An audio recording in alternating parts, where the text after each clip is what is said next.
Bien, vamos a empezar la clase de ahora, ¿no? Lo que vamos a ver ahora es el tema de ecología y ecosistemas, ¿no? Entonces vamos a hacer referencia a lo que estudia la ecología y características de los ecosistemas y los miembros de un ecosistema, ¿no? Entonces empecemos definiendo qué cosa es ecología, ¿no? ¿A qué se le denomina ecología? Ecología viene a ser, bueno, en realidad ecología es un área de la biología, ¿no? La ecología es un dominio de la biología, es un campo de la biología que va a estudiar a los seres vivos y su relación con el entorno, a los seres vivos y su interacción con el medio ambiente. Entonces, ese estudio de las interacciones entre los seres vivos con su entorno, de eso se encarga la ecología, ¿no? Estudiar las interacciones que ocurren entre los seres vivos y su entorno. Y al estudiar eso, la ecología entonces va a permitir que se conozca, se proteja y se mejore tanto el ambiente como los seres vivos que habitan ahí. Entonces, vuelvo a repetir, ¿qué es la ecología? La ecología es un área de la biología, ¿verdad? Es un dominio de la biología que se va a encargar de estudiar la relación de los seres vivos con su entorno. De eso se encarga la ecología. Y al hacer este estudio, va a permitir que se conozca, se conserve y se proteja y se mejore tanto el ambiente como los seres vivos que habitan ahí, ¿ya? Esa es la finalidad de la ecología. Conocer, proteger y mejorar el ambiente y los seres vivos que habitan ahí. ¿Quién propone el término ecología? El término ecología fue propuesto por primera vez por Haeckel. Haeckel propone por primera vez el término ecología para referirse justamente a aquella rama de la biología que se encarga de estudiar seres vivos y ambiente, ¿no? Él es el primero en hacer uso de ese término, es quien propone ese término. Ecología viene de dos voces, ¿no? Que son oikos, que viene a ser casa, lugar, hábitat, y logos, que viene a ser tratado, estudio, ¿no? Entonces, etimológicamente, ecología significaría el estudio, el tratado del lugar, el estudio, el tratado de la casa, ¿no? Esa sería la definición de ecología. Bien, entonces la ecología, estamos diciendo, estudia a los seres vivos, ¿verdad? A los seres vivos y su relación con el ambiente, su relación con el entorno. Estudia a los seres vivos. Ahora, ¿desde qué nivel va a estudiar a los seres vivos? La ecología estudia a los seres vivos desde el nivel poblacional, desde el nivel de población. A la ecología no le interesa qué le pasa a un individuo. A la ecología no le interesa qué le está sucediendo a un solo individuo. A la ecología lo que le interesa es qué cosa le sucede a una población, qué está ocurriendo con una población. Entonces, el objeto de estudio de la ecología son los seres vivos y su entorno. Y va a estudiar a los seres vivos desde el punto de vista de población, desde el punto de vista poblacional, ¿no? A partir de población estudia a los seres vivos. ¿Y qué es una población? Una población vendría a ser el conjunto de individuos de la misma especie, ¿no es cierto? Tienen que ser de la misma especie, y que además están ocupando el mismo lugar en un mismo tiempo. Ese conjunto de individuos de la misma especie que están ocupando el mismo lugar en un tiempo determinado, toma el nombre de población. Siempre que me hablen de población, me tienen que señalar el lugar y el tiempo, ¿no? ¿Cuál de las siguientes alternativas corresponde a una población? Me tengo que fijar, no solamente que sean individuos de la misma especie, sino que además de ello, me indiquen el lugar y el tiempo, ¿no? Entonces, siempre tiene que estar señalado el lugar y el tiempo en la población. Bien, entonces una población es el conjunto de individuos de la misma especie que están ocupando un mismo lugar en un tiempo determinado. Así vamos a definir la población. Estas poblaciones pueden variar, estas poblaciones pueden cambiar, pueden variar en cuanto a número. Una población puede aumentar o puede disminuir. Entonces, las poblaciones no son estructuras rígidas, no son estructuras estáticas. Las poblaciones pueden cambiar. Ese cambio en las poblaciones se le conoce como dinámica de poblaciones. La dinámica de poblaciones se refiere a los cambios que ocurren en una población, a los cambios en cuanto a número. Entonces hay factores que permiten que una población crezca, hay factores que permiten que una población aumente y hay otros factores que por el contrario hacen que una población disminuya. Entonces, esta dinámica de poblaciones lo que hace es estudiar esas variaciones que puede ocurrir en una población, variaciones en número. Entonces, hay factores que hacen que una población crezca, ¿no es cierto?, aumente, y hay otros factores que hacen que una población disminuya. ¿Cuáles son los factores que hacen que una población pueda aumentar? ¿Cuáles son los factores que hacen que una población pueda crecer? Son dos, básicamente, ¿no? La natalidad y la inmigración. ¿Ya? Natalidad y la inmigración son factores que hacen que una población pueda crecer, que una población aumente. La natalidad, ¿a qué hace referencia la natalidad? La natalidad hace referencia a los nacimientos que ocurren en determinado lugar en un tiempo dado. Siempre tengo que señalar lugar y tiempo. ¿Por qué? Porque estamos hablando de población, ¿verdad? Entonces, acuérdate que en la población siempre se señala lugar y tiempo. Entonces, natalidad se refiere al número de nacimientos que ocurren en determinado lugar en un tiempo dado. El número de nacimientos que ocurrió en la ciudad de Lima durante el año 2009. Entonces, estamos haciendo referencia a que la población limeña pudo haber aumentado por los nacimientos en ese año. Estamos señalando lugar, ciudad de Lima. Tiempo, año 2009. Entonces, siempre tiene que estar señalado lugar y tiempo. Entonces, una población puede aumentar por natalidad, pero también puede aumentar por inmigración. ¿A qué se refiere la inmigración? A los individuos que llegan al lugar proveniente de otros lugares, ¿no? Entonces, ahí hablamos de los inmigrantes, ¿no es cierto? Los individuos que llegan a un lugar y que provienen de otro lugar. Entonces, una población puede aumentar por inmigración, ¿verdad? Cantidad de personas que llegaron a la ciudad de Lima provenientes de provincias durante el año 2009. La población limeña pudo haber aumentado por inmigración. Hemos señalado lugar, ciudad de Lima. Hemos señalado el tiempo, año 2009. ¿No? Entonces, tanto la natalidad como la inmigración son factores que permiten que una población aumente. Y los factores que hacen que una población disminuya también son dos. Son la mortalidad y la emigración. Mortalidad hace referencia al número o a los fallecimientos que ocurren en determinado lugar en un tiempo dado. ¿No? Entonces, mortalidad hace referencia a esos fallecimientos que han ocurrido en determinado lugar en un tiempo dado. Entonces, una población puede disminuir por mortalidad. Pero también puede disminuir por emigración, y la emigración se refiere a los individuos que se van de la población, ¿verdad? Que se van a otros lugares, están emigrando, ¿verdad? Entonces, una población puede disminuir por emigración. También hay que señalar lugar y tiempo. Entonces, estos son los factores de disminución y estos son los factores de crecimiento. Con estos factores uno puede determinar si efectivamente la población va a crecer o no. Para eso se establece la llamada tasa de crecimiento. La tasa de crecimiento es un valor que te va a indicar si efectivamente esa población está aumentando o está disminuyendo. Para hallar la tasa de crecimiento yo necesito estos 4 valores. Y con estos 4 valores voy a hacer una operación que es una resta. A los factores de crecimiento les voy a restar los factores de disminución. Natalidad más inmigración menos mortalidad más emigración. Entonces yo necesito esos 4 datos. Opero y tengo la tasa, que va a ser un valor.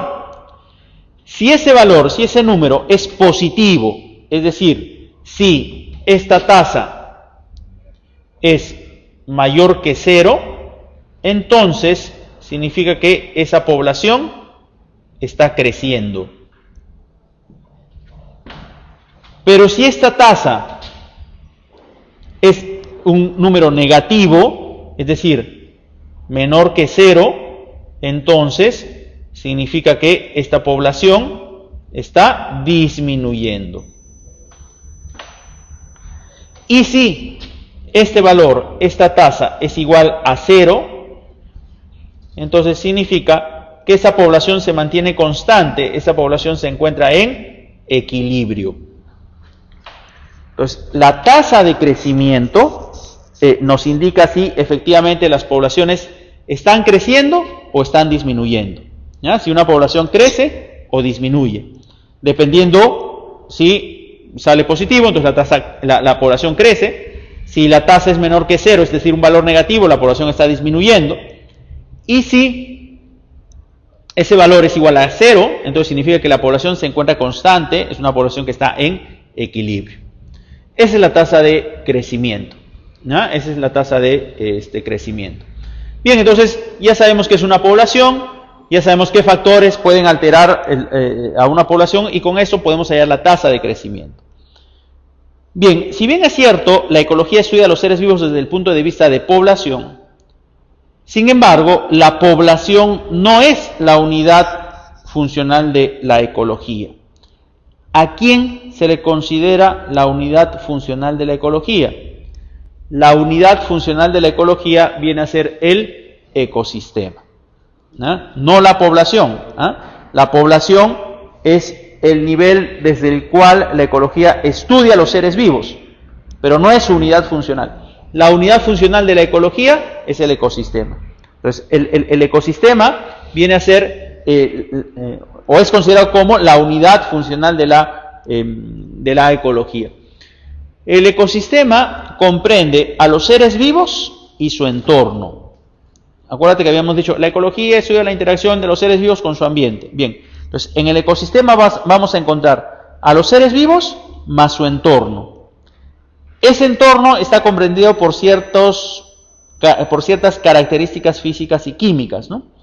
Ese entorno comprende la temperatura, el calor, la presión, el oxígeno, el agua, el suelo, etc. Y los seres vivos que están ahí, a todo eso se le llama ecosistema. Entonces, en un ecosistema nosotros vamos a encontrar dos componentes, ¿no? Hay dos componentes que están presentes en un ecosistema. ¿Cuáles son esos componentes? Esos componentes son el biotopo, ¿no? El biotopo viene a ser o viene a constituir todos los factores abióticos de un ecosistema. Todos los componentes abióticos del ecosistema.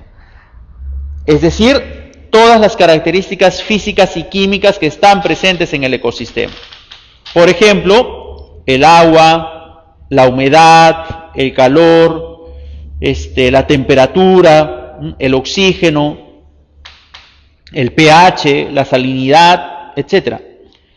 Todos esos componentes físicos y químicos que están presentes en un ecosistema toman el nombre de biotopo. Y los seres vivos que están ahí habitando ese lugar constituye la biocenosis. Entonces, todo ecosistema está formado por biotopo y biocenosis, ¿no? Biotopo, todos los factores abióticos de un ecosistema. Y biocenosis, el conjunto de seres vivos.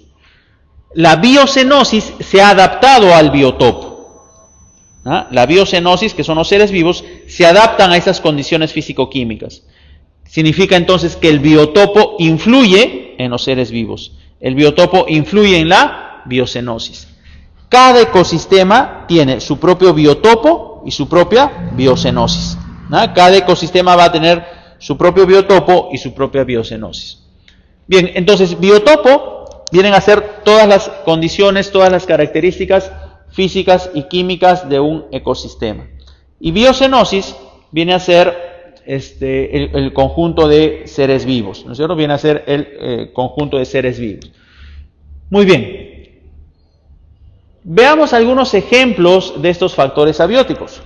¿Ah? Veamos algunos ejemplos de los factores abióticos. Algunos ejemplos de estos componentes del biotopo. Por ejemplo, ¿qué factores abióticos podríamos mencionar? Por ejemplo, la radiación solar. ¿Ya? La radiación solar. La radiación solar es un factor abiótico. Llega en forma de energía luminosa, ¿no es cierto? Es emitida por el sol y llega bajo la forma de energía luminosa. Esta energía luminosa va a ser transformada en energía química, que luego es aprovechada por los organismos. ¿Y quién hace esa transformación de energía luminosa en energía química? Las plantas, gracias a la fotosíntesis, ¿no es cierto? Gracias a la fotosíntesis, La energía luminosa que proviene del Sol es transformada en energía química. Y esa energía química luego podrá ser usada por el resto de organismos. Sin energía química no se podría llevar a cabo nuestro metabolismo. Entonces, ¿la fotosíntesis tiene importancia para todos los seres vivos? Sí. Y gracias a esta fotosíntesis se logra transformar la energía luminosa en energía química. Entonces, la radiación solar es un factor abiótico presente en los ecosistemas. Otro factor abiótico es la temperatura. La temperatura se da gracias a la transformación de la energía y se expresa bajo la forma de calor. Entonces, esa temperatura va a darse bajo la forma de calor. Va a darse bajo la forma de calor. Y según la temperatura, sobre todo la temperatura corporal, vamos a tener, por ejemplo, que hay organismos homeotermos y organismos poiquilotermos. Y eso ya lo habíamos mencionado cuando hicimos animales, ¿verdad? Cuando vimos animales, habíamos mencionado que hay animales homeotermos y animales poiquilotermos, ¿no es cierto? Animales homeotermos y animales poiquilotermos. ¿Cuándo decimos que un organismo es homeotermo? Decimos que un organismo es homeotermo si logra mantener constante su temperatura corporal, ¿no es cierto? Si logra mantener constante su temperatura corporal, decimos que ese organismo es homeotermo. Por ejemplo, las aves y los mamíferos. Aves y mamíferos son organismos homeotermos, logran mantener constante su temperatura corporal. En cambio, los poiquilotermos no. Dijimos que los organismos considerados poiquilotermos no logran mantener constante su temperatura corporal. Por ejemplo, los reptiles, ¿no? O los anfibios son poiquilotermos. Y eso, tanto es así que esos organismos que no logran mantener constante su temperatura corporal, de alguna manera tienen que regular su temperatura con el ambiente. Por eso es que habíamos dicho en aquella ocasión, es fácil encontrar reptiles, ¿no es cierto?, que están horas totalmente quietos. En ese instante han reducido su metabolismo. Lo han reducido al mínimo. ¿Para qué? Para no utilizar temperatura en acciones metabólicas. Y luego tenemos organismos euritermos y estenotermos. Los euritermos son aquellos que logran soportar amplios rangos de temperatura. En cambio, los estenotermos no. Los estenotermos solamente soportan pequeñas variaciones de temperatura. Entonces, la temperatura también es un factor abiótico que influye en el desarrollo de los seres vivos, ¿verdad? Influye en la biocenosis. ¿Qué otro factor abiótico? El aire. El aire es una capa cercana a la corteza terrestre, ¿verdad? Es una capa cercana a la corteza terrestre, donde vamos a encontrar gases. Los principales gases que vamos a encontrar son el oxígeno y el CO2, por ejemplo. El oxígeno es un gas importantísimo para organismos aeróbicos, ¿verdad? Sin la presencia de oxígeno, los organismos aeróbicos no podrían realizar su metabolismo. Y el CO2 es un gas que es importante para la fotosíntesis, ¿verdad? Fase oscura de la fotosíntesis, fijación del carbono del CO2. Entonces, el aire está suministrando gases que son importantes para el desarrollo de los seres vivos, ¿no? Para el desarrollo de los seres vivos. Y además determina ciertas adaptaciones de los seres vivos. Por ejemplo, a nivel del mar, la presión atmosférica del aire es de 1 kilogramo por centímetro cuadrado, aproximadamente, a nivel del mar. Pero a medida que ascendemos a la sierra, a medida que subimos en altura, esa presión disminuye. A mayor altitud, menor presión atmosférica. ¿No? Acuérdate, a mayor altitud, menor presión atmosférica. Y eso, de alguna manera, es lógico, ¿no? A nivel del mar, una persona que está a nivel del mar está soportando, mira, toda esta masa de aire. En cambio, si vamos ascendiendo en la sierra, la masa de aire que se soporta es menor. Como hay menor masa de aire, habrá menor presión. a mayor altitud, menor presión atmosférica. A mayor altitud, menor presión atmosférica. Y además esto determina que una persona de la costa, cuando sube a la sierra, sufra el llamado mal de altura, o conocido comúnmente como soroche. ¿Por qué da el mal de altura o llamado también soroche? Porque cuando se va a la sierra, nos encontramos con un medio, mira, donde hay menor masa de aire. ¿Qué significa? Menor disposición de oxígeno, ¿no? A nivel de la costa, mira, hay toda esta masa de aire, por lo tanto, toda esta disposición de oxígeno. Pero si vamos a la sierra, esa disposición de oxígeno disminuye, ¿verdad? Entonces, una persona que está en la costa, de pronto asciende a la sierra y se encuentra con una menor disposición de oxígeno. Entonces, sus tejidos no se están oxigenando rápidamente. De ahí la sensación de mareos, dolor de cabeza, vómitos, ¿no? ¿Por qué? Porque no está llegando rápidamente el oxígeno a los tejidos. Entonces, de ahí la sensación de falta de aire que se dice, ¿no? ¿Qué es lo que tiene que ocurrir? La persona tiene que pasar por un tiempo de adaptación, que pueden ser horas o días, ¿no? Y para salvar esa situación, las personas empiezan a producir mayor cantidad de glóbulos rojos para capturar ese oxígeno.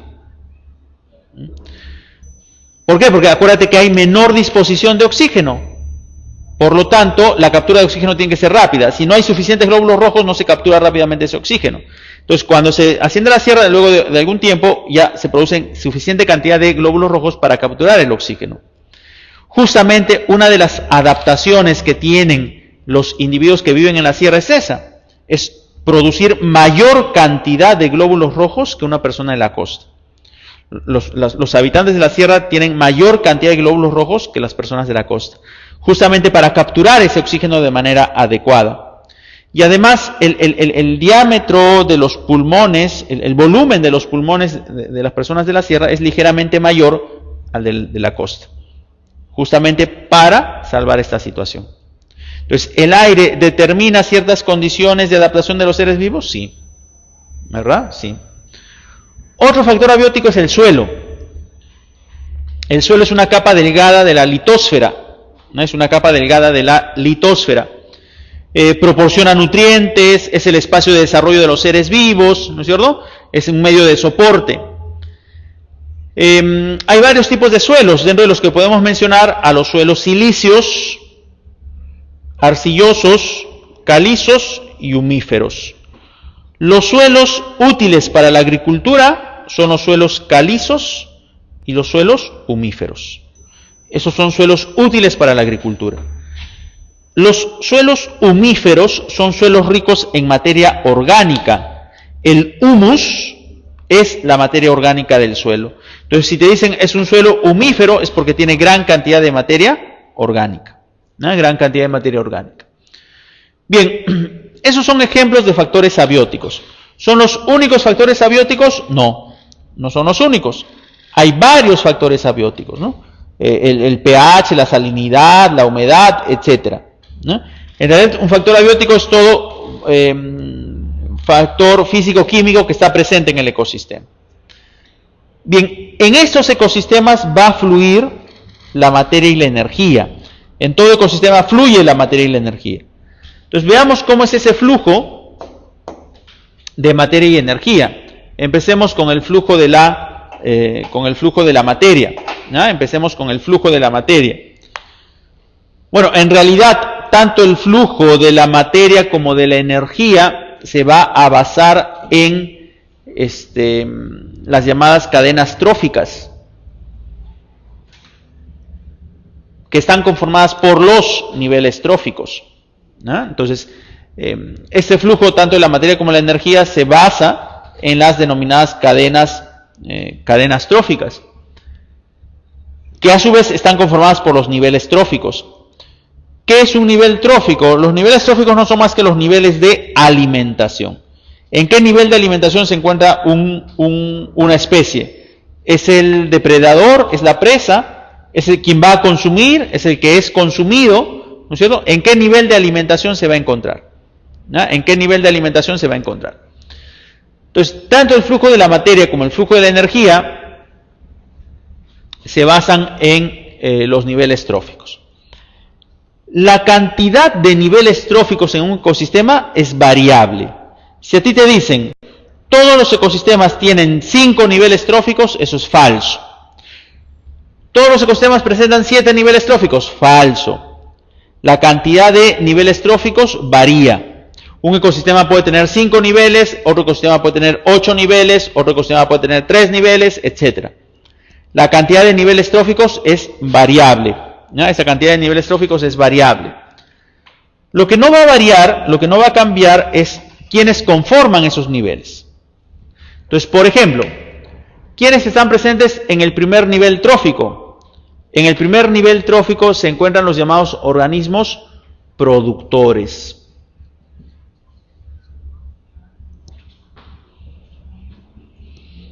Los productores se encuentran en el primer nivel trófico. ¿Quiénes son los productores? Aquellos organismos capaces de hacer fotosíntesis.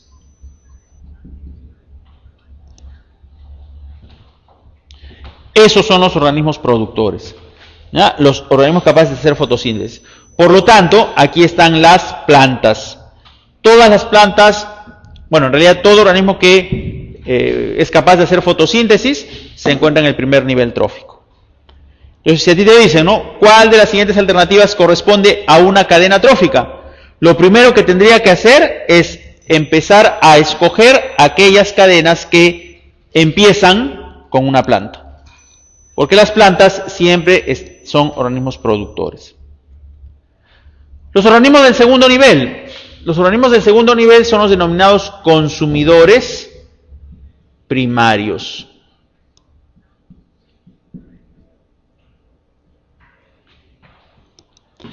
¿Por qué toman el nombre de consumidores primarios? Porque son los primeros organismos que consumen a otros en la cadena. ¿No? Por ejemplo, las plantas consumen a otro organismo? No, las plantas no consumen a otro organismo. Las plantas pueden fabricar sus propios nutrientes a partir de moléculas inorgánicas como el CO2. Acuérdate que las plantas son autótrofas, ¿no? Entonces, los consumidores primarios, en cambio, se alimentan de plantas. Quiere decir que aquí se encuentran los herbívoros. El herbívoro es un consumidor primario. Luego están los organismos del tercer nivel. Los organismos del tercer nivel son los consumidores secundarios, que serán los que se alimentan de los primarios. Por lo tanto, aquí encontramos a los carnívoros que se alimentan de los herbívoros. Pero también vamos a encontrar a los llamados omnívoros.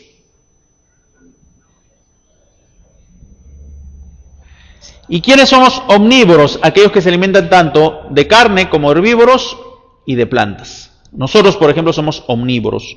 Entonces, nosotros estaríamos ubicados en el tercer nivel trófico. Organismos del cuarto nivel. Aquí estarían los consumidores terciarios, que vendrían a ser otros carnívoros, ¿no? Etcétera. Ya hemos dicho que la cantidad de niveles varía, ¿no? Esa cantidad de niveles va a variar, no siempre es constante. Ahora, en algunos casos, si es que lo hubiera, en el último nivel se coloca a los organismos carroñeros.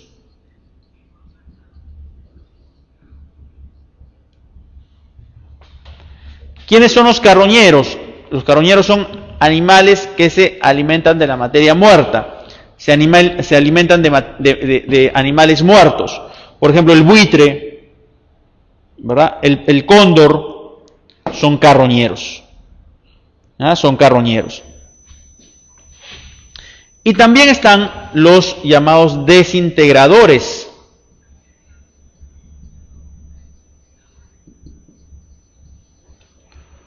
O llamados también descomponedores.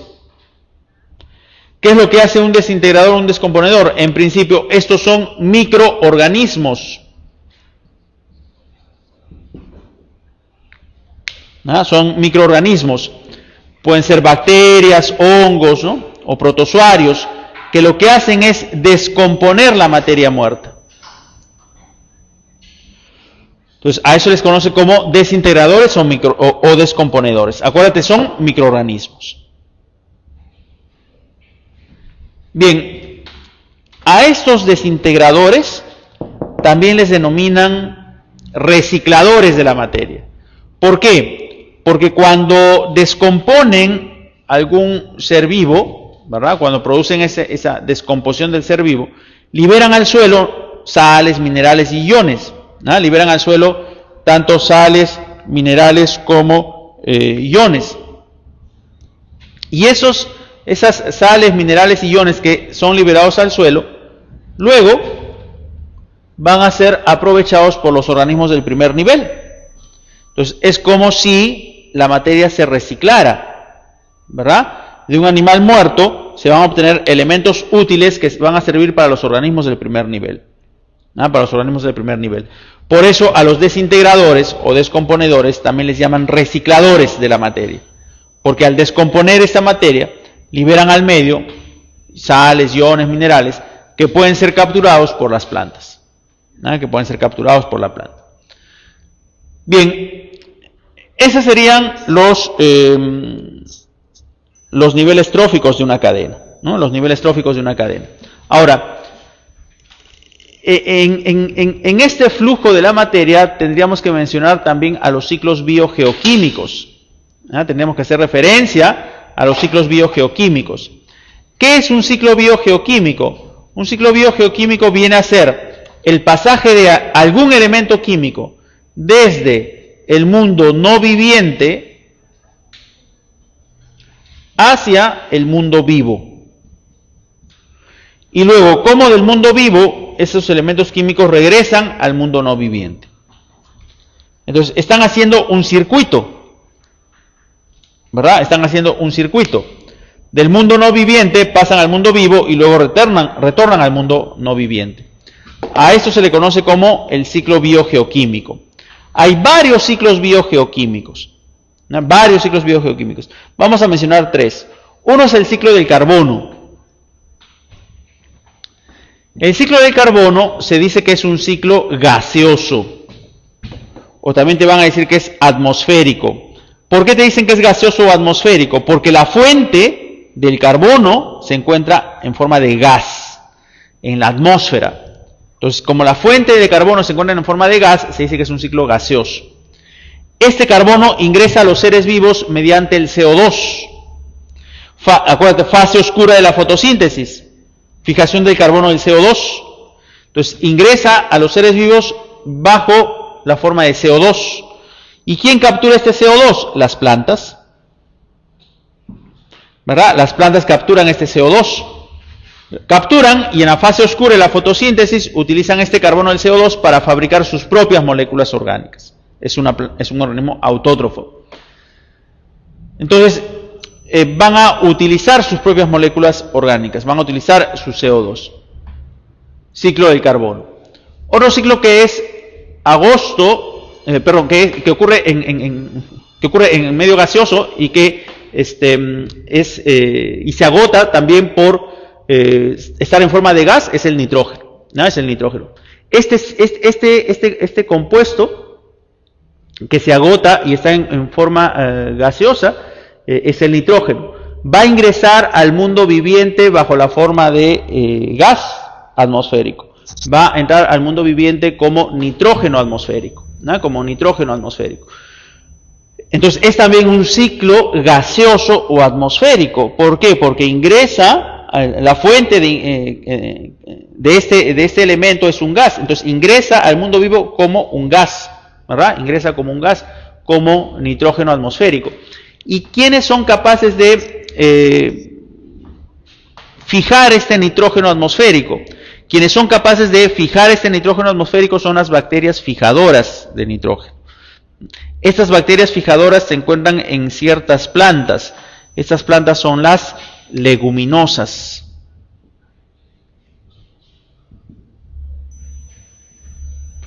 ¿Ya? Son las leguminosas. Las leguminosas son plantas que contienen en sus raíces a las bacterias fijadoras de nitrógeno. Entonces, y esas bacterias capturan el nitrógeno. Ese nitrógeno capturado por las bacterias pueden ser liberados al suelo bajo la forma de nitratos.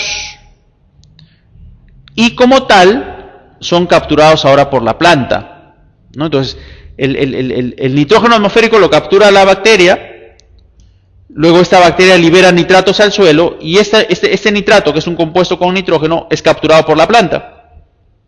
Entonces, ahora el nitrógeno se encuentra en la planta, ¿verdad? Se va a encontrar en la planta. Va a venir un herbívoro, consume a esta planta, y al consumirla el nitrógeno va a pasar al herbívoro. Viene un carnívoro, consume al herbívoro, y este carnívoro, al consumir al herbívoro, va a obtener también el nitrógeno. Entonces mira cómo el nitrógeno va pasando de un nivel a otro. Pero producto de la excreción, ¿verdad?, la eliminación de sustancias, se vierten compuestos nitrogenados al medio externo. Entonces se está liberando el nitrógeno al medio externo. Este nitrógeno, luego por procesos de desnitrificación,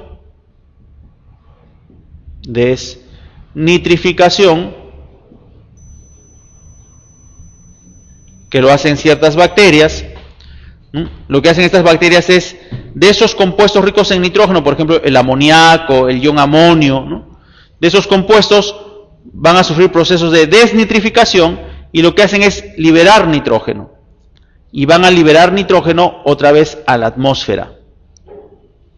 Entonces el nitrógeno regresa a la atmósfera para luego otra vez iniciar el ciclo. Es un ciclo gaseoso, el ciclo del nitrógeno. En cambio, el ciclo del fósforo es un ciclo sedimentario. ¿Por qué se dice que es un ciclo sedimentario? Porque la fuente del fósforo está en forma de sedimento marino, ¿no? Está en forma de sedimento marino. Ya, la fuente ya no es un gas, sino ahora más bien es un sedimento. Entonces se dice que es un ciclo sedimentario. Va a ingresar a los seres vivos bajo la forma de fosfato. Este fosfato se encuentra en el sedimento marino. ¿Quién lo captura? Los peces.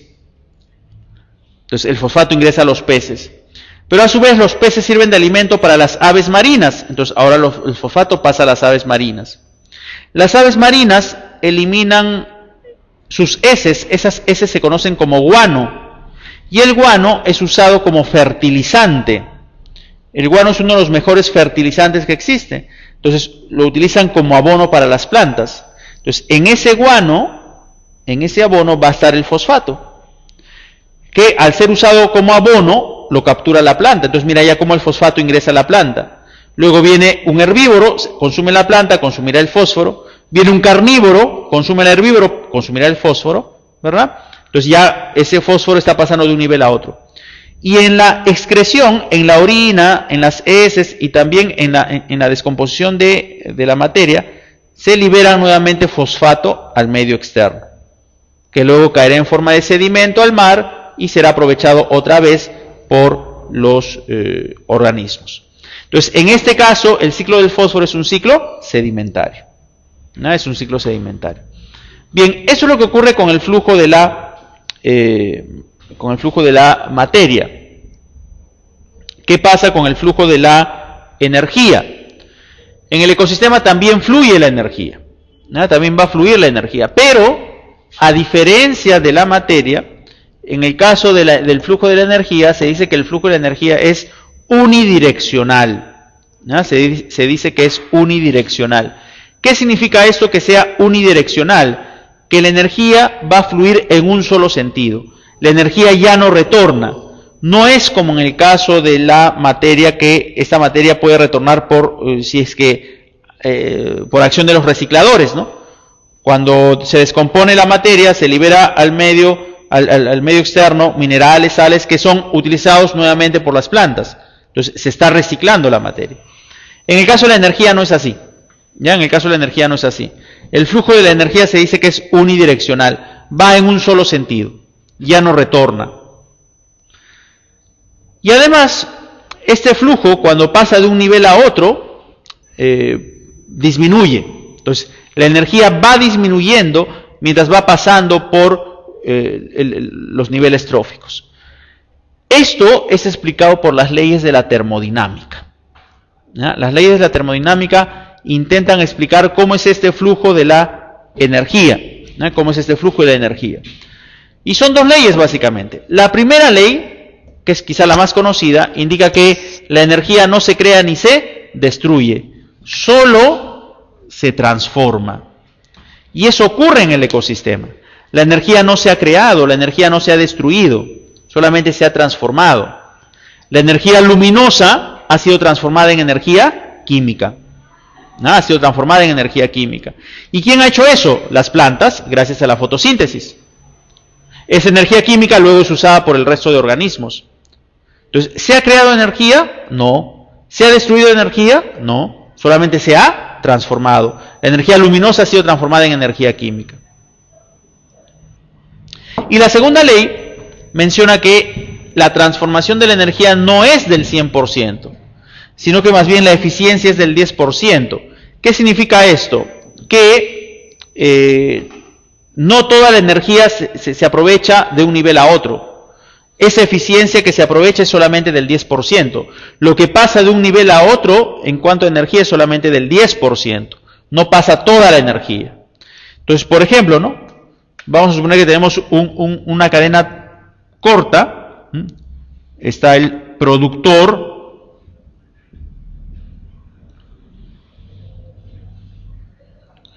Luego está el consumidor primario.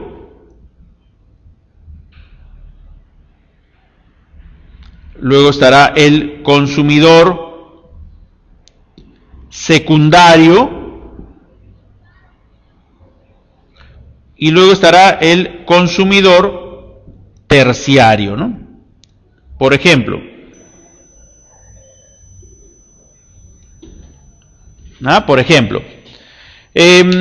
vamos a suponer que en el productor me represente una cantidad de energía de 1000 calorías.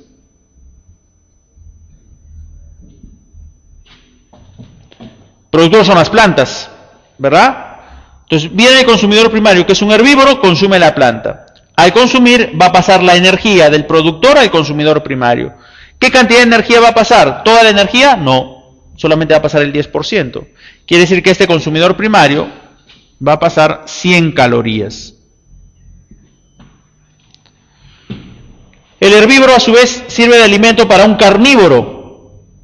Entonces la energía va a pasar del consumidor primario al consumidor secundario. ¿Qué cantidad de energía? ¿Las 100 calorías? No. Según la termodinámica, solamente el 10%, es decir, 10 calorías. Si hay otro carnívoro, se alimenta del consumidor secundario, entonces la energía va a pasar del consumidor secundario al consumidor terciario. ¿Qué cantidad de energía? ¿Toda la energía? Tampoco, solamente el 10%, es decir, 1 caloría.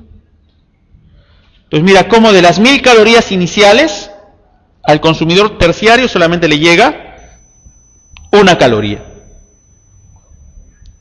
Mientras más grande sea la cadena, menor cantidad de energía se aprovecha.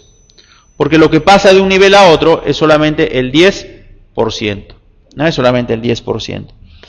Bien, eso es en cuanto al flujo de la energía y lo anterior en cuanto al flujo de la materia. Entonces, en todo ecosistema fluye tanto materia como energía.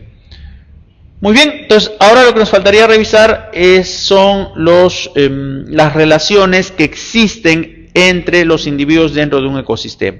¿No? Entonces, nos vamos quedando aquí y hasta mientras voy preparando la pizarra para ver las relaciones que existen entre los miembros de un ecosistema.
Ya.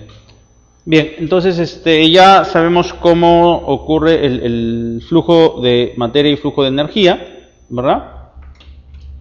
Entonces ahora veamos otros conceptos también relacionados con este ecosistema. Tenemos, por ejemplo, el concepto de hábitat y el concepto de nicho ecológico. ¿A qué se le denomina hábitat y a qué se le conoce como nicho ecológico? El hábitat viene a ser el lugar, el espacio donde desarrolla una especie, y ese lugar va a tener todas las condiciones ideales, todas las condiciones favorables para que la especie desarrolle, ¿no? Entonces, el hábitat viene a ser el lugar, el espacio donde una especie logra desarrollar. Entonces, las especies están adaptadas a ese hábitat, ¿no? Ese hábitat tiene características muy particulares a las cuales se ha adaptado la especie. Entonces, cada especie tiene un hábitat adecuado, que es el lugar que reúne todas las condiciones ideales para que una especie logre desarrollar. Entonces, cada especie desarrolla en un hábitat. Y el nicho ecológico viene a ser la función que cumple esa especie en el ecosistema, ¿no? ¿Qué función está cumpliendo? ¿Es un depredador? ¿Es un parásito? ¿Es una presa? ¿No es cierto? Entonces, la función que cumple una especie en determinado ecosistema toma el nombre de nicho ecológico, ¿no? Se le conoce como nicho ecológico. Entonces, cada especie tiene su hábitat y su nicho ecológico. En cada especie vamos a encontrar un hábitat determinado y un nicho ecológico, ¿no? El hábitat es el lugar, es el espacio donde desarrolla, y el nicho ecológico la función que cumple esa especie en ese ecosistema. Bien, según la función que cumpla, según esta función que cumpla una especie, vamos a encontrar que en un mismo ecosistema se van a dar relaciones interespecíficas y relaciones intraespecíficas. ¿Qué es una relación interespecífica? Las llamadas relaciones interespecíficas son las interacciones, las relaciones que se dan entre especies distintas dentro del ecosistema. Esas relaciones que se dan entre especies diferentes dentro de un ecosistema se conocen como relaciones interespecíficas, ¿no? Son las relaciones que se dan entre especies distintas dentro de un ecosistema. Por ejemplo, está el neutralismo. El neutralismo es una relación interespecífica. ¿Por qué se caracteriza? Se caracteriza porque las dos especies pueden vivir de manera independiente. Pueden estar en el mismo ecosistema y ninguna de las dos va a interferir sobre la otra. Entonces no hay una relación ni de beneficio ni de perjuicio. ¿Ya? No existe ninguna relación ni de beneficio ni de perjuicio, ¿no? Entonces, las dos especies pueden vivir de manera independiente, ¿no? Pueden vivir de manera independiente. No hay ninguna interferencia, ni ningún tipo de relación beneficiosa, ni de perjuicio. Entonces decimos que la relación es neutral, es un neutralismo. Por ejemplo, en un insecto y la lombriz de tierra. Los insectos con las lombrices de tierra no se van a ver afectada su presencia, no se van a beneficiar ni se van a perjudicar porque una falte o esté presente. Es una relación neutral, ¿ya? Es una relación neutral. Otro tipo de relación interespecífica es el mutualismo. ¿Cuándo hablamos de mutualismo? El mutualismo se da cuando se asocian dos especies y esa asociación les reporta beneficio. Entonces, es una relación beneficiosa para las dos especies, ¿ya? Es una relación beneficiosa para las dos especies. Entonces, se asocian para un beneficio mutuo, mutualismo. Un caso muy extremo de mutualismo es la llamada simbiosis. En la simbiosis es un tipo de mutualismo, pero es una relación necesaria. ¿Por qué se dice que es necesaria? Porque obligadamente las dos especies tienen que estar juntas. Si las separas, se mueren. Entonces no pueden vivir separadas. Este es el caso de los líquenes. Los líquenes son asociaciones entre cianobacterias y hongos. Si tú los separas, se mueren, entonces siempre tienen que estar juntos. Esa asociación es un líquen y es un caso de simbiosis, que es un tipo de mutualismo. Entonces, el mutualismo es una relación en la cual las dos especies se asocian para un beneficio mutuo y puede ser indispensable. ¿Por qué indispensable? Porque si las separas, se mueren, como en el caso de los líquenes.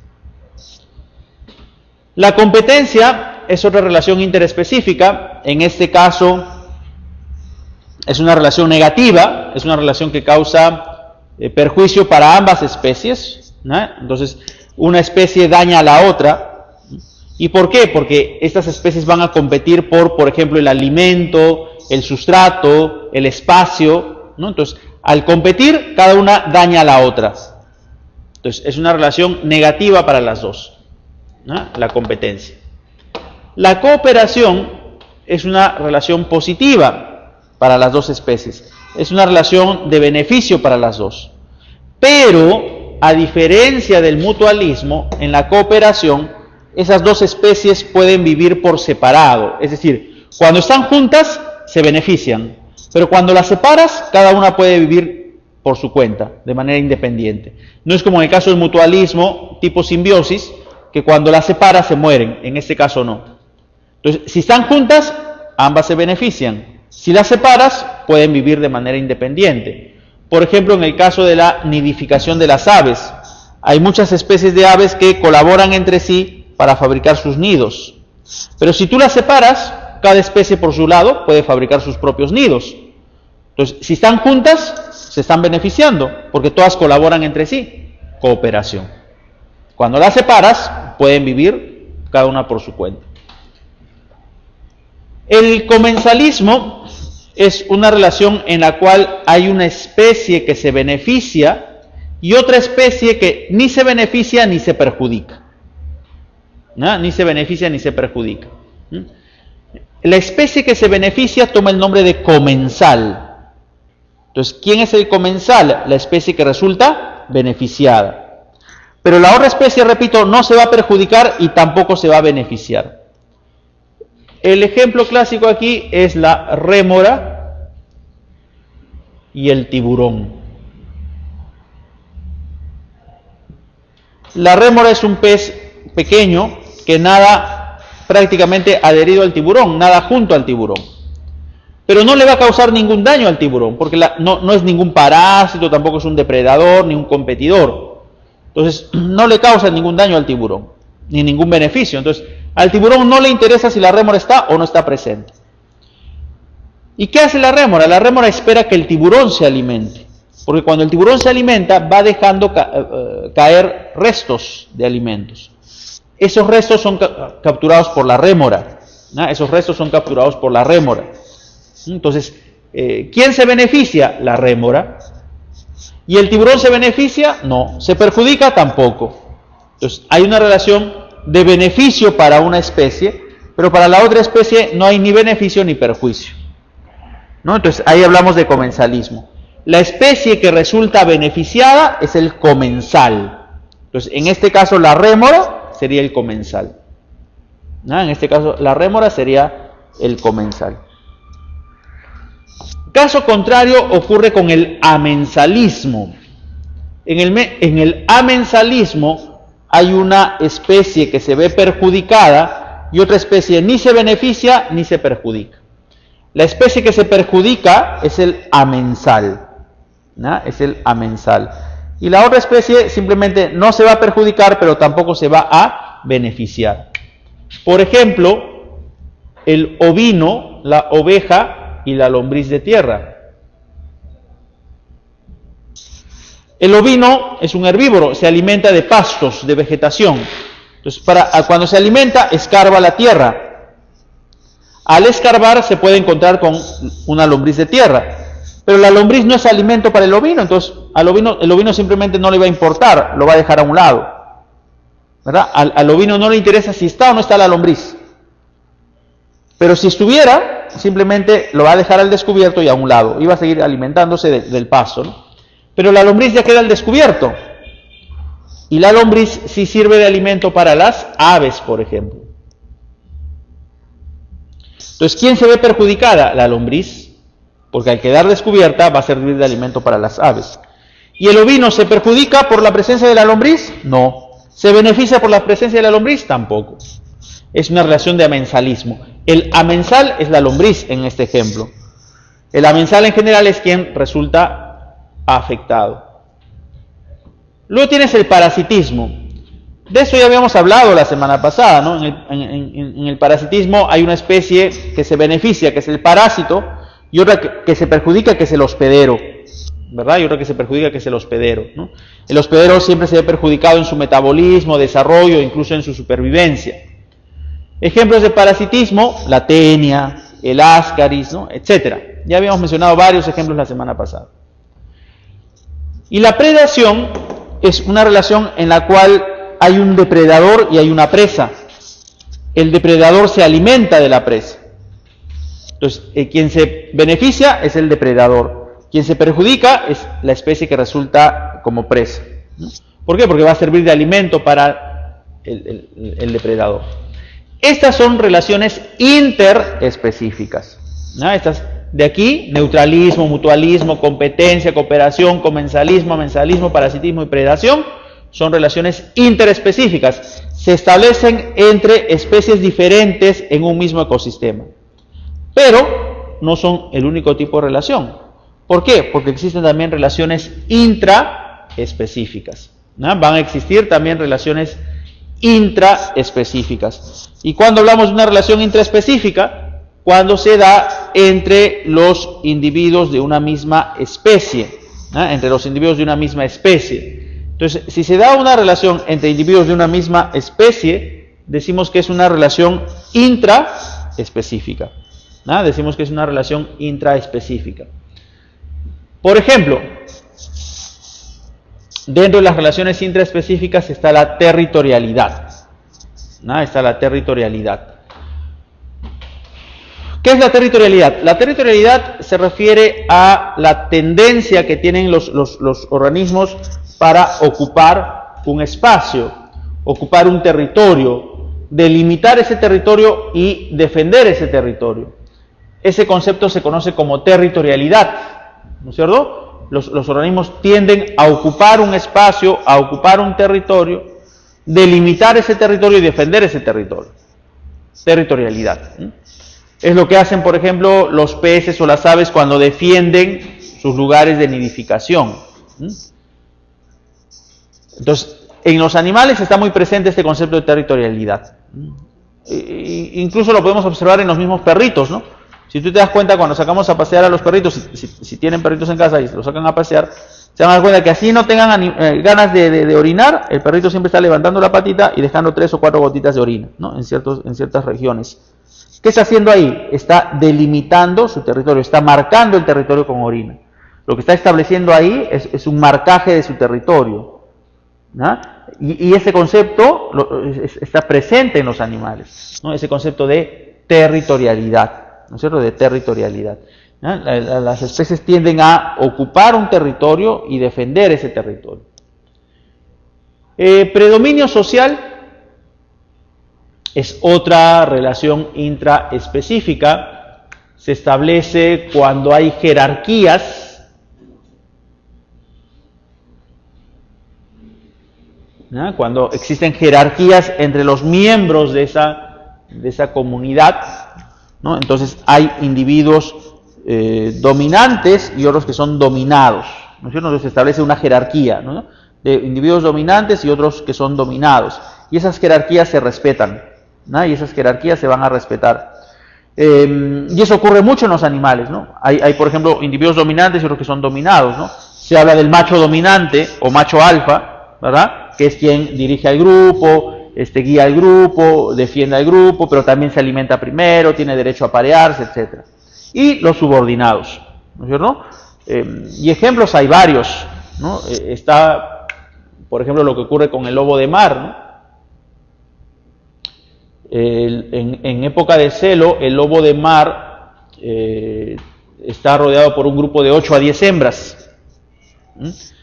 Y en época de celo el lobo de mar se vuelve muy agresivo. ¿Por qué? Porque defiende a ese grupo de 8 a 10 hembras, ¿no?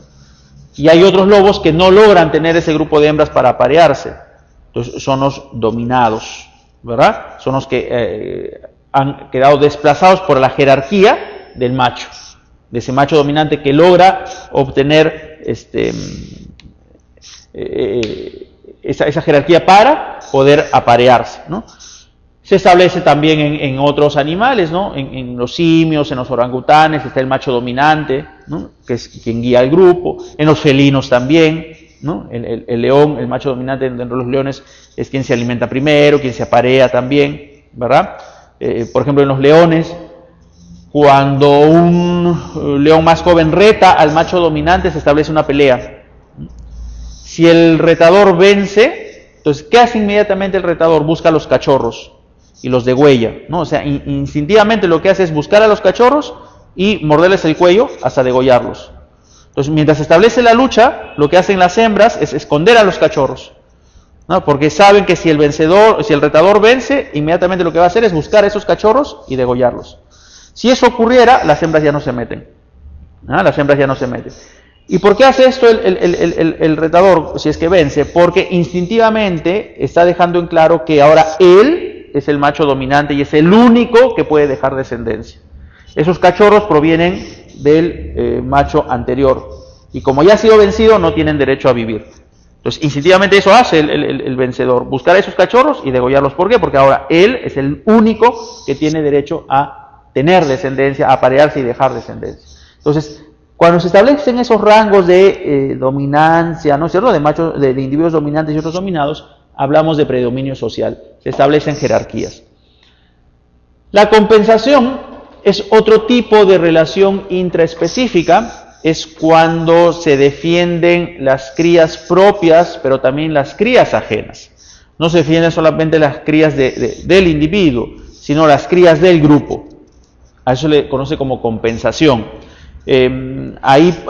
Como ejemplos podemos citar al pingüino emperador o a los elefantes también, ¿no? Cuando una cría de elefante se ve amenazada, generalmente es el grupo el que sale a defender a la cría, ¿no? Entonces, hay varios ejemplos en caso de compensación, ¿no? Es que es el cuidado y protección de las crías propias, pero también como de las crías ajenas. Las sociedades también es otro tipo de relación interespecífica, es cuando una comunidad está muy bien organizada y cada miembro de esa comunidad va a tener un rol dentro de la comunidad. Y nosotros podemos distinguir esa función según la morfología que presenta el individuo. Entonces hay papeles y roles muy bien establecidos que los van a cumplir ciertos individuos y uno puede saber qué papel cumple según su morfología. El ejemplo clásico aquí, y de una comunidad que está muy bien organizada en sociedad, son las abejas. En las abejas es fácil distinguir quién es la reina, quiénes son las obreras y quiénes son los zánganos.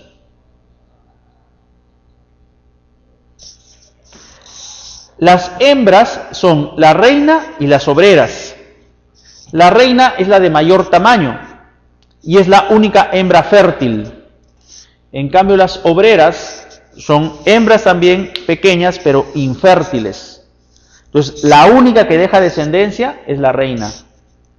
Entonces, la función de la reina es esa, dejar descendencia, aparearse y dejar descendencia. La función de las obreras es cuidar y alimentar a la reina, cuidar y alimentar a las larvas y cuidar el panal. Y los zánganos son los machos, cuya única finalidad es aparearse con la reina. Esa es su única finalidad, ¿no? Los zánganos son de mayor tamaño que las obreras, pero de menor tamaño que la reina. Entonces uno puede reconocer al zángano. Y su única función dentro de la sociedad de abejas es aparearse con la reina. Una vez que se aparea con la reina, todos los zánganos son expulsados del panal. Las obreras se encargan de expulsar a los zánganos. No queda ningún zángano dentro del panal. ¿Por qué? Porque ya cumplieron su función. Ya se aparearon con la reina. Entonces, dentro del panal, una vez ocurrido el apareamiento, dentro del panal solamente se van a quedar la reina y las obreras. La reina para dejar los huevos y las larvas, y las obreras para cuidar esas larvas, cuidar a la reina y proteger el panal, cuidar el panal. Entonces, ahí hay un ejemplo de sociedades, ¿no es cierto?, de grupos muy bien organizados. Otra relación intraespecífica son las migraciones. ¿Qué vienen a ser las migraciones? Las migraciones son desplazamientos de individuos, ¿no? Desplazamientos de individuos. Y esos desplazamientos generalmente ocurren con la finalidad de mantener un equilibrio entre el número de individuos y el alimento en el lugar. Mantener un equilibrio entre la cantidad de individuos y el alimento y el espacio del lugar. Porque si hay demasiados individuos, el alimento rápidamente se agota. El espacio va a quedar muy pequeño y el alimento se va a agotar. Entonces, para evitar eso, porque eso sería contraproducente para toda la población, para evitar eso hay muchas poblaciones que migran. Por ejemplo, las aves, ¿no? Las aves migran, cuando hay cambio de estación, migran del hemisferio norte al hemisferio sur. ¿Por qué? Porque el cambio de estación provoca que el alimento se agote. Entonces, cuando el alimento se agota, entonces para evitar la escasez de alimento, estas aves migran hacia el hemisferio sur. Se instalan en el hemisferio sur y cuando hay cambio de estación, vuelven a migrar al hemisferio norte. El salmón, por ejemplo, hace otro tipo de migración en época reproductiva. Cuando va a depositar los huevos, el salmón migra contra la corriente, migra corriente arriba, ¿no? Por los ríos, nada en contra de la corriente. En una superficie, en un lecho superficial del río, coloca los huevos y luego regresa al mar. Es otro tipo de migración. Entonces, las migraciones son desplazamientos de individuos.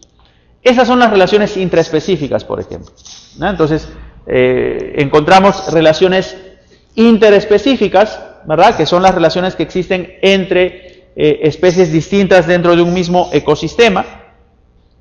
Y están también las relaciones intraespecíficas, que son las relaciones que existen entre los individuos de la misma especie de un ecosistema. Entonces, aquí la situación es saber, primero, reconocer si es una relación interespecífica o una relación intraespecífica, ¿no? Y luego saber cuáles son las características de cada una de esas relaciones, ¿no? Interespecíficas está, por ejemplo, el neutralismo, el mutualismo, la competencia, la cooperación, el comensalismo, el amensalismo, el parasitismo y la predación. Y como relaciones intraespecíficas, que son aquellas que se dan entre los miembros de una misma especie, está la territorialidad, el predominio social, la compensación, las sociedades y las migraciones, ¿no? Bien, entonces eso se va a presentar en un ecosistema, ¿no? Eso se va a presentar en un ecosistema, ese tipo de relaciones. Ahora, estos ecosistemas pueden sufrir cambios con el tiempo. Esos cambios por los cuales atraviesa un ecosistema toma el nombre de sucesión ecológica. Entonces, ¿qué es la sucesión ecológica? Son los cambios que ocurren a lo largo del tiempo en un ecosistema. Ese conjunto de cambios toma el nombre de sucesión ecológica, ¿no? Entonces, todo ecosistema puede cambiar en el tiempo. Esos cambios toman el nombre de sucesión ecológica. Esta sucesión viene a ser un proceso ordenado y previsible, es decir, no es un suceso que ocurra, no es un fenómeno que ocurra de manera desordenada y de cualquier forma, no, es un suceso ordenado. Y como es ordenado, uno puede prever qué está pasando y qué puede pasar, por eso se dice que es previsible, ¿no? Si uno ve que con el tiempo, por ejemplo, un lago está reduciendo su capacidad, su volumen de agua, ¿verdad? Entonces uno puede deducir que con el tiempo ese lago se va a convertir en laguna, luego en pantano, luego en tierra fangosa y luego en suelo fértil. Uno puede prever qué está pasando o qué va a pasar. Es un suceso ordenado y previsible. ¿Qué es la sucesión ecológica? Los cambios que ocurren a lo largo del tiempo en un ecosistema. Ahora, el punto culminante, ¿no?, de una sucesión ecológica, ¿verdad? El techo de una sucesión ecológica, lo ideal, es cuando en la sucesión ecológica aparece la biocenosis clímax. ¿Qué es la biocenosis clímax? La biocenosis clímax, acuérdate, biocenosis, ¿qué es? La comunidad biológica, ¿no es cierto? Los seres vivos. Es cuando en ese ecosistema hay una gran diversidad biológica. Cuando ese ecosistema alcanza una gran diversidad biológica, decimos que alcanzó la biocenosis clímax. Y eso es lo ideal. Cuando ese ecosistema, producto de esos cambios, logra una gran diversidad biológica, decimos que alcanzó la biocenosis clímax. ¿Ya? Decimos que alcanzó la biocenosis clímax, que es representa la máxima diversidad biológica en ese ecosistema. Bien, ¿cuáles son los tipos de sucesión ecológica? Existen 3 tipos de sucesión ecológica: la sucesión evolutiva, la sucesión primaria y la sucesión secundaria. La primera sucesión que ocurrió en la Tierra es la sucesión evolutiva, que es aquella que sucedió cuando los seres vivos migran del mar a la tierra. Acuérdate que la vida surgió en el mar, ¿verdad? La vida surgió en el mar. Entonces llega un momento en que los seres vivos van a migrar del mar a la tierra. En la tierra no había seres vivos, pero de pronto llegan seres vivos, entonces esa tierra va a cambiar, ¿verdad? Esa superficie terrestre empieza a cambiar por la llegada de seres vivos. Sufre cambios, ¿verdad? Cambios provocados por la presencia de esos seres vivos. Es una sucesión evolutiva. Se da gracias a la migración de los seres vivos del mar a la tierra. La sucesión primaria ocurre cuando en un área en la cual no hay vegetación empieza a aparecer vegetación. Entonces es un área despoblada, ¿no? Es un área despoblada donde empieza a aparecer vegetación. Ahí decimos que es primaria.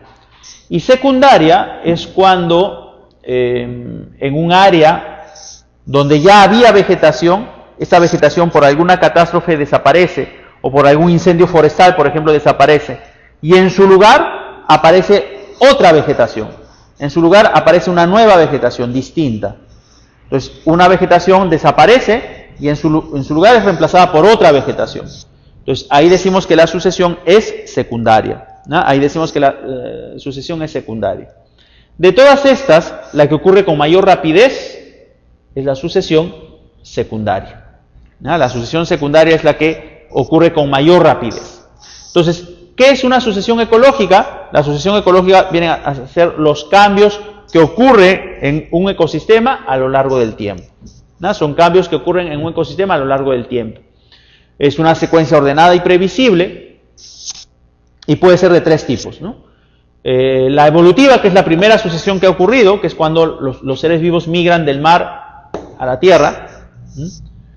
La primaria, que es cuando en un área despoblada donde no había vegetación aparece vegetación. Y la secundaria es cuando en un área donde ya había vegetación, esta desaparece y en su lugar aparece otra, ¿no? Es reemplazada por otro tipo de vegetación. Y esta es la que ocurre con mayor rapidez. Bien, y a su vez, todos los ecosistemas tienden a buscar el equilibrio, que sería lo ideal. Lograr el equilibrio ecológico. ¿Cuándo decimos que se ha alcanzado el equilibrio ecológico? Decimos que se ha llegado al equilibrio ecológico cuando un ecosistema presenta una gran complejidad y estabilidad. Si un ecosistema presenta una gran complejidad y estabilidad, decimos que alcanzó el equilibrio ecológico, ¿no? Decimos que alcanzó el equilibrio ecológico. ¿Qué cosa es la complejidad y a qué hace referencia la estabilidad? La complejidad hace referencia a que ese ecosistema es muy diverso, tiene una alta diversidad biológica, entonces es complejo. Hay una gran cantidad de especies.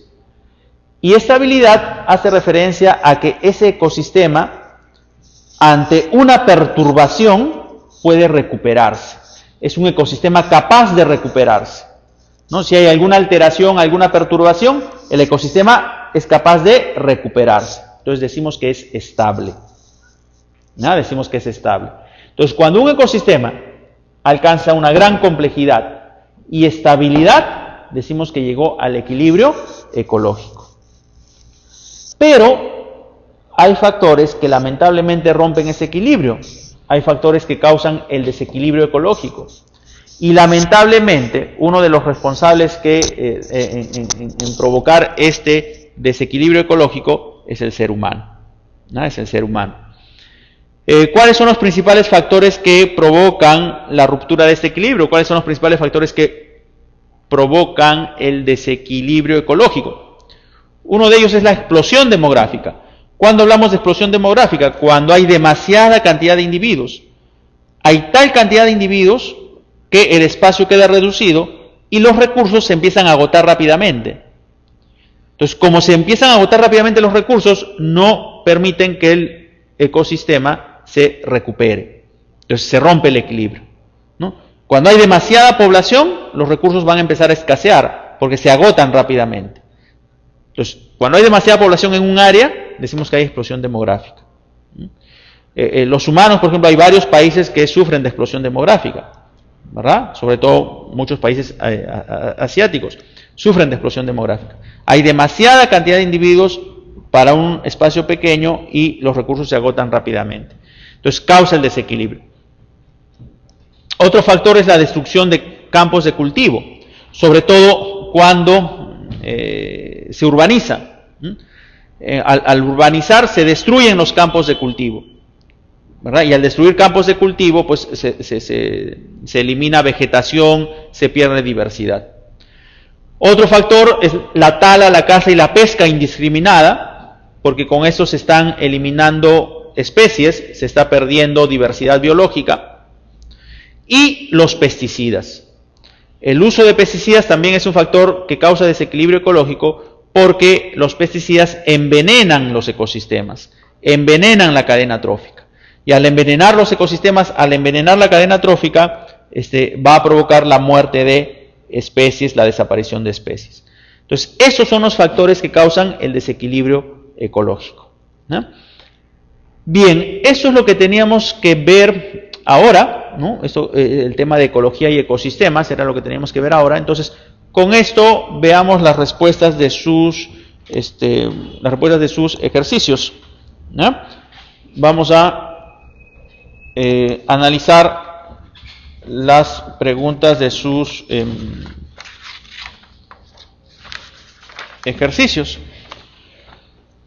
Entonces, a ver, la 1, ¿no? Dice, etimológicamente la palabra significa la ciencia del hábitat. La 1, la respuesta sería la A, ¿verdad? Ecología. La 2 dice, el conjunto de ranas que vivieron en el lago de Junín durante el año 2000 constituye una, me están dando lugar, tiempo e individuos de la misma especie. La 2, la respuesta sería la B, población. 3, la respuesta es la A, 208, ¿no? Me están pidiendo la tasa de crecimiento, ¿verdad? Me están dando los datos y tengo que hallar la tasa de crecimiento. La 4, la respuesta sería la C, ¿no? Ecosistema, biotopo y biocenosis. 4C. La 5, la respuesta sería la E, anchoveta. ¿Ya? Anchoveta, 5E. La 6, la respuesta sería la alternativa D. La alternativa D. Verdadero, verdadero, falso, verdadero. La 7 se ubica en el segundo nivel trófico. La respuesta sería la alternativa B, jirafa. 7B. 8. En relación a los ciclos biogeoquímicos, marque verdadero o falso. La respuesta sería la alternativa A. Falso, verdadero, falso, falso. La 9. La respuesta es la C. Nitratos. ¿no? Las plantas absorben del suelo, en el suelo está el nitrógeno en forma de nitratos, 9C. La 10, la respuesta sería la E, mutualismo. La 11 es ejemplo de comensalismo en la relación entre rémora y tiburón. La respuesta es la A. La 12 es un ejemplo de nicho ecológico.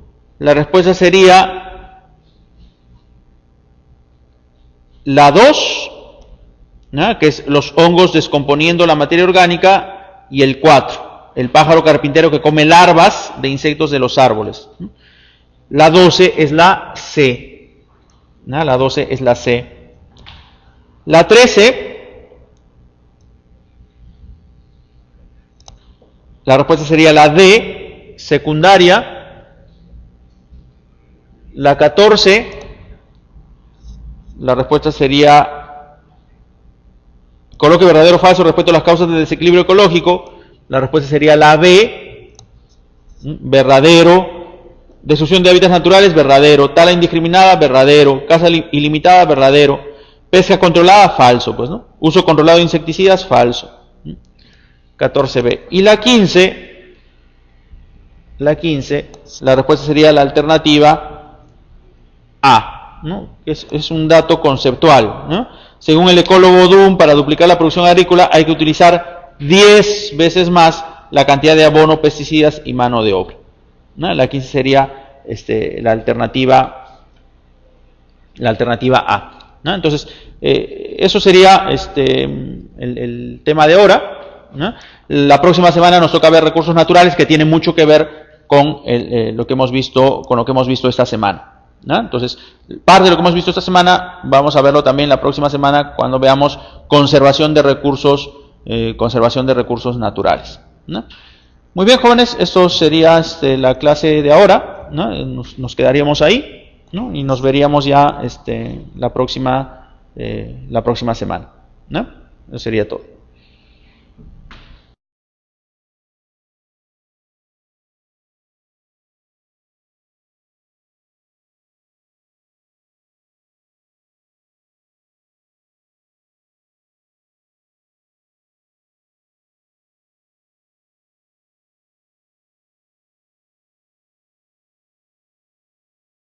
Ya sabemos qué factores pueden alterar a una población, y con eso podemos hallar la tasa de crecimiento.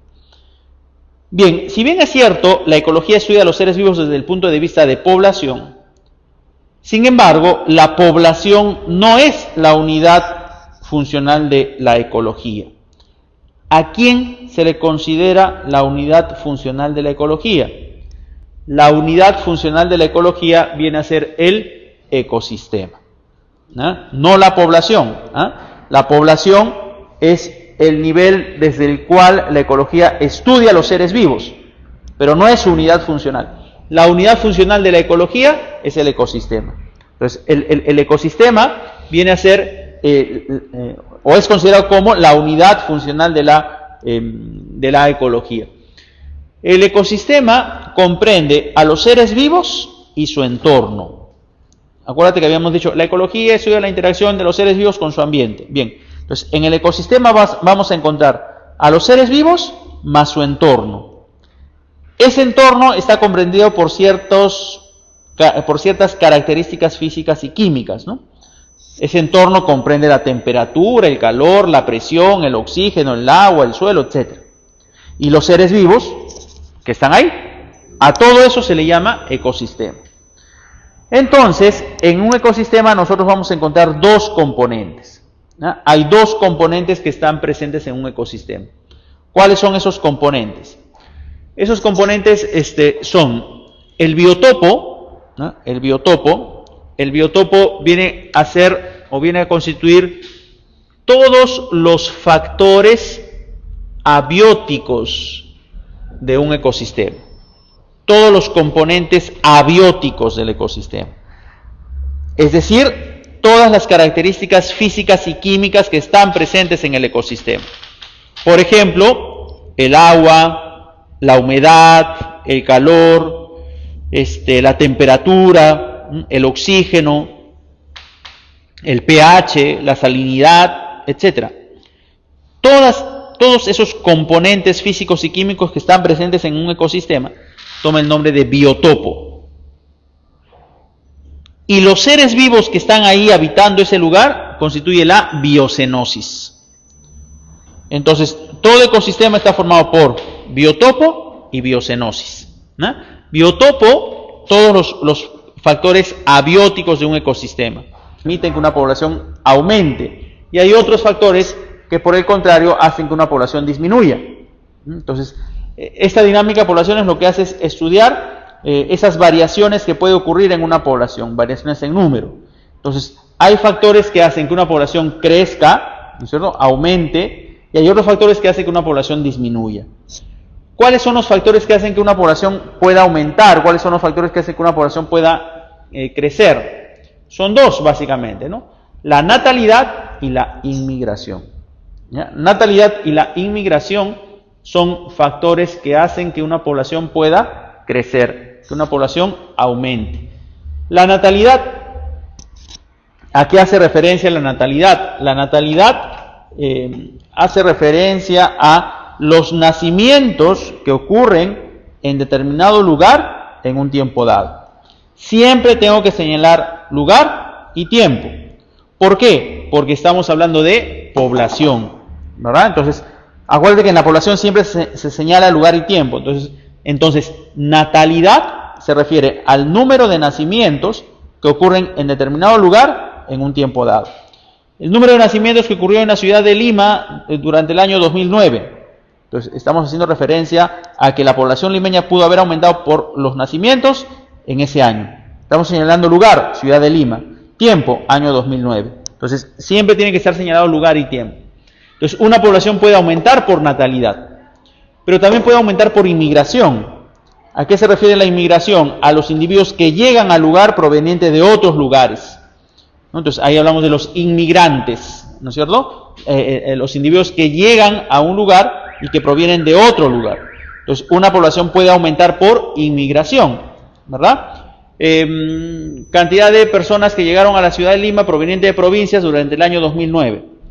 La población limeña pudo haber aumentado por inmigración.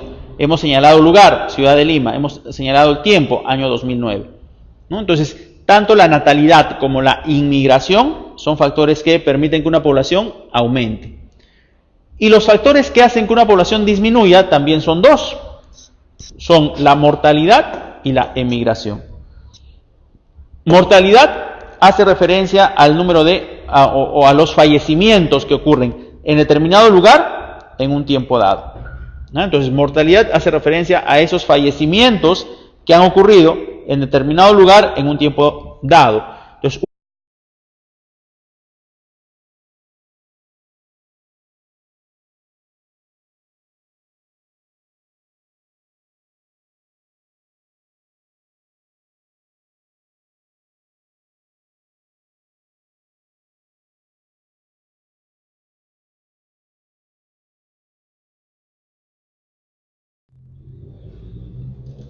ya. Bien, vamos a empezar la clase de ahora, ¿no? Lo que vamos a ver ahora es el tema de ecología y ecosistemas, ¿no? Entonces vamos a hacer referencia a lo que estudia la ecología y características de los ecosistemas y los miembros de un ecosistema, ¿no?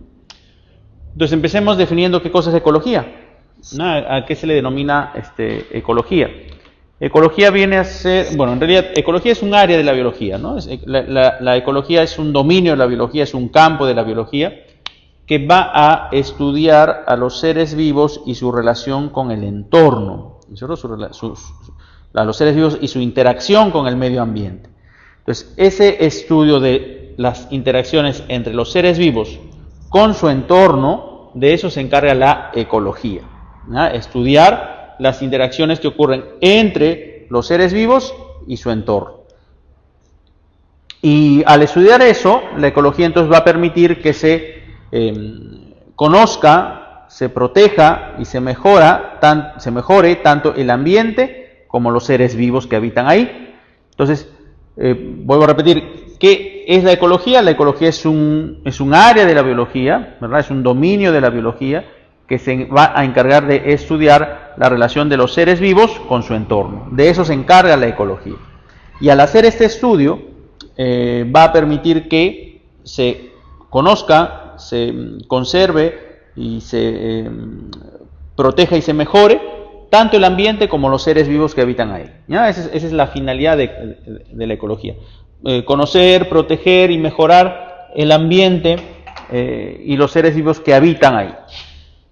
¿Quién propone el término ecología? El término ecología fue propuesto por primera vez por Haeckel. Haeckel propone por primera vez el término ecología para referirse justamente a aquella rama de la biología que se encarga de estudiar seres vivos y ambiente, ¿no? Él es el primero en hacer uso de ese término, es quien propone ese término.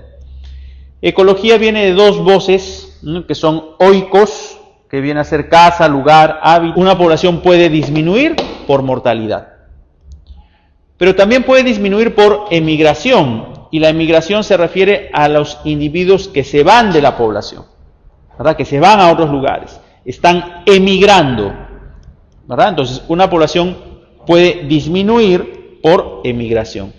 También hay que señalar lugar y tiempo. Entonces, estos son los factores de disminución y estos son los factores de crecimiento. Con estos factores uno puede determinar si efectivamente la población va a crecer o no. Para eso se establece la llamada tasa de crecimiento. La tasa de crecimiento es un valor que te va a indicar si efectivamente esa población está aumentando o está disminuyendo. Para hallar la tasa de crecimiento yo necesito estos 4 valores. Y con estos 4 valores voy a hacer una operación que es una resta. A los factores de crecimiento les voy a restar los factores de disminución. Natalidad más inmigración menos mortalidad más emigración. Entonces yo necesito esos 4 datos. Opero y tengo la tasa, que va a ser un valor. Si ese valor, si ese número es positivo, es decir, si esta tasa es mayor que 0, entonces significa que esa población está creciendo. Pero si esta tasa es un número negativo, es decir, menor que 0, entonces significa que esta población está disminuyendo. Y si este valor, esta tasa, es igual a 0, entonces significa que esa población se mantiene constante, esa población se encuentra en equilibrio. Entonces, la tasa de crecimiento nos indica si efectivamente las poblaciones están creciendo o están disminuyendo. ¿Ya? Si una población crece o disminuye, dependiendo si sale positivo, entonces la población crece. Si la tasa es menor que 0, es decir, un valor negativo, la población está disminuyendo. Y si ese valor es igual a 0, entonces significa que la población se encuentra constante, es una población que está en equilibrio. Esa es la tasa de crecimiento, ¿no? Esa es la tasa de crecimiento. Bien, entonces ya sabemos que es una población, y logos, que viene a ser tratado, estudio, ¿no? Entonces, etimológicamente, ecología significaría el estudio, el tratado del lugar, el estudio del tratado de la casa, ¿no? Esa sería la definición de ecología. Bien, entonces la ecología, estamos diciendo, estudia a los seres vivos, ¿verdad? A los seres vivos y su relación con el ambiente, su relación con el entorno.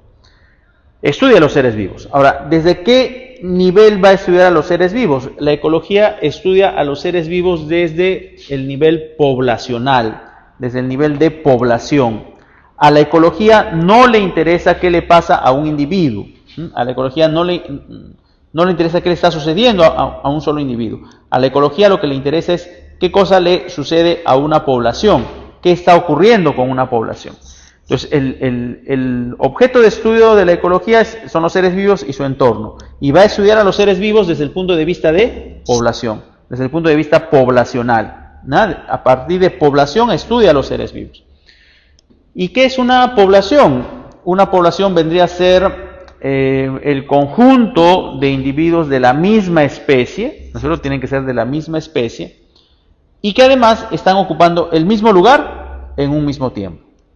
Ese conjunto de individuos de la misma especie que están ocupando el mismo lugar en un tiempo determinado, toma el nombre de población.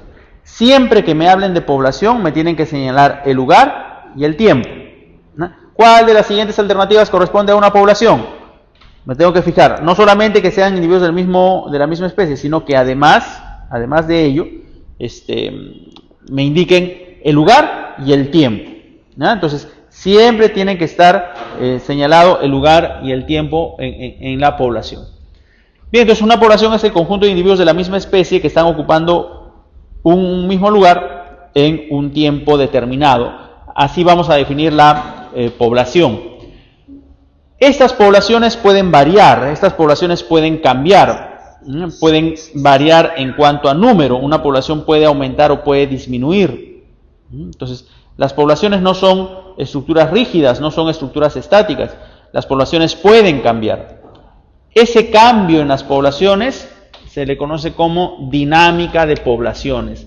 La dinámica de poblaciones se refiere a los cambios que ocurren en una población, a los cambios en cuanto a número. Entonces, hay factores que permiten que una población crezca, hay factores que permiten